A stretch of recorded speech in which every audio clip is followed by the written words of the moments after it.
duermo. ¿Qué te crees que duermo? Cierro los ojos y no duermo. Pasa que estoy aquí un ratito, después me voy a casa, que en mi casa tengo una persona muy interesante, que es mi gatito.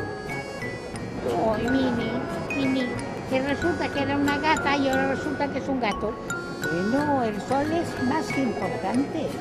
El sol es el todo.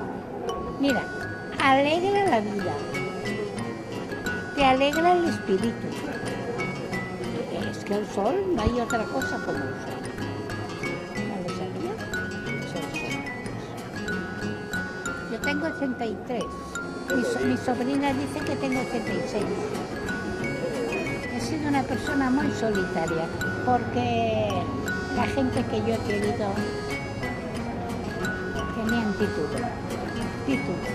Con título, pues don no sé cuántos, don no sé más, doña no sé menos.